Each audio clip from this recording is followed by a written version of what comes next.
Perkenalkan, nama saya Cindy Melesna dari kelas 5-1 dengan NIROM 2019-010050 ingin mereview tentang periklanan. Yang pertama, pengertian dan tujuan periklanan.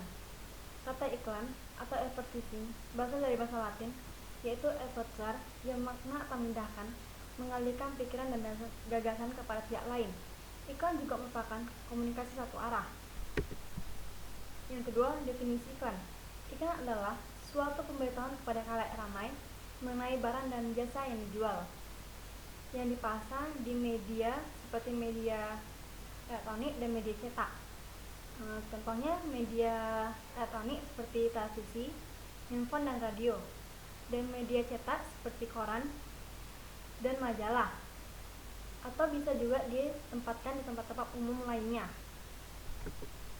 Yang ketiga, periklanan, yaitu seluruh proses yang meliputi penyiapan, perencanaan, dan umpan balik dari pesan komunikasi pemasaran.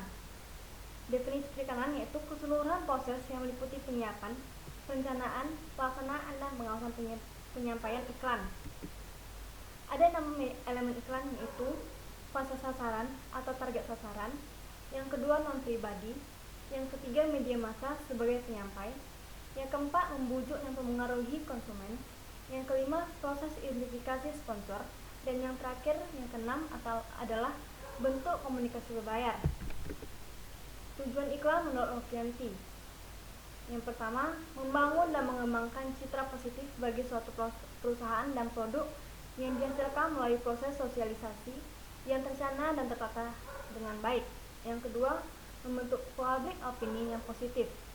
Yang ketiga, mengembangkan kepercayaan masyarakat terhadap produk yang dikonsumsi dan perusahaan yang memproduksinya.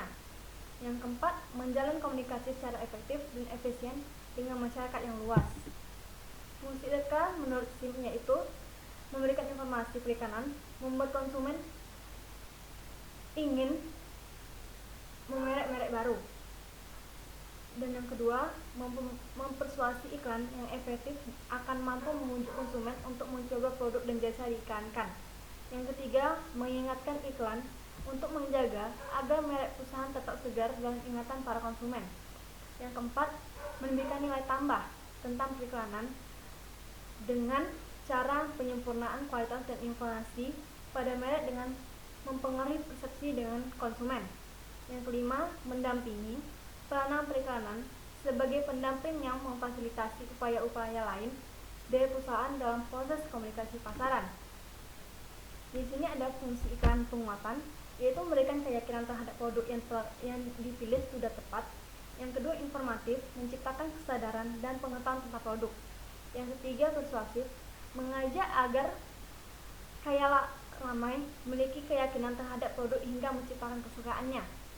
Yang terakhir, pengingat, yaitu pembelian produk ataupun jasa akan kembali. Sifat-sifat iklan yaitu menurut Kotler dan Keller adalah daya sebar iklan. Penjual mengulangi pesan berkali-kali dengan membandingkan pesan-pesan dari berbagai pesaing. Yang berskala besar menyatakan sesuatu yang positif tentang ukuran, kekuatan, dan keberhasilan penjual tersebut.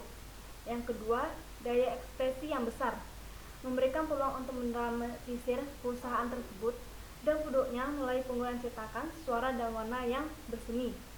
Dan yang terakhir, impersonalitas, yaitu pendengar tidak harus memperhatikan atau mendengar iklan dengan suatu monolog di hadapan dan bukan dialog dengan pendengar.